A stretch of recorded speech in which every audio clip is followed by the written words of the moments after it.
Ayan, blessed morning everyone.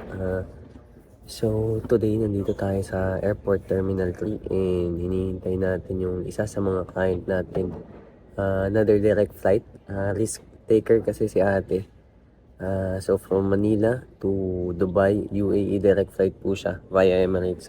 No affidavit of support, no immediate family member na nandito na magsusupport sa kanya. So talagang visit visa lang at pure tour lang po yung ginawa niya. Hindi siya maghahanap ng work. So after 12 days, babalik si ma'am ng Philippines.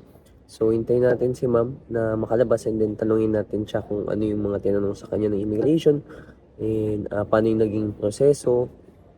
Ayun, so wait na lang natin siya.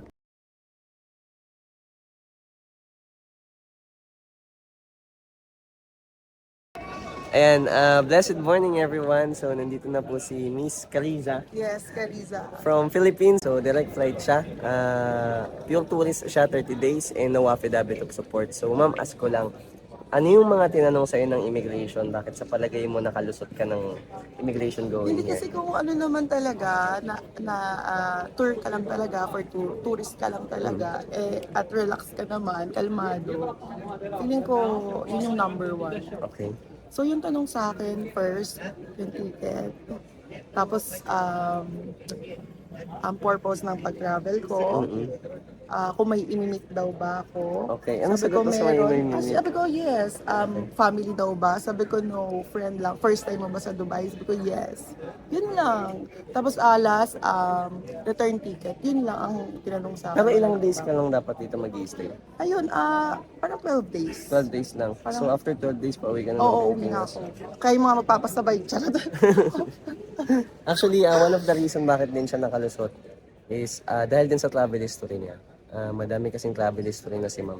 So, chinek ko din muna yung profile ni ma'am bago kami mag-start ng process. Kasi pag alam kong talagang medyo negative, sasabihin ko po yung dito. So, ayun, kumusta naman yung flight mo? Okay naman ng Emirates. Okay naman. Emirates oo. For now, yun lang po. Once again, thank you so much and God bless you. Welcome to Dubai po. Thank you. Ayun, so okay na. Grabe, nagulat ako kay ma'am. Kala ko si Pia Words Pack. So, nasundo na rin si ma'am. Ulitin ko yung ginawa namin, 50-50 yun. Pero may chance talaga na makalabas siya. Ang reason kung bakit dahil dun sa mga travel history ni ma'am. So, kung si ma'am walang travel history tapos direct flight siyang pumunta dito, mataas talaga yung chance na ma-offload. But since marami siyang, but since frequent traveler siya, ay may chances talaga ma'am, medyo mataas talaga yung chance na makalusot siya ng immigration going here. And they don't need to worry naman kasi talagang magtutur lang naman talaga itong si ate. Ayun lang. So, thank you so much.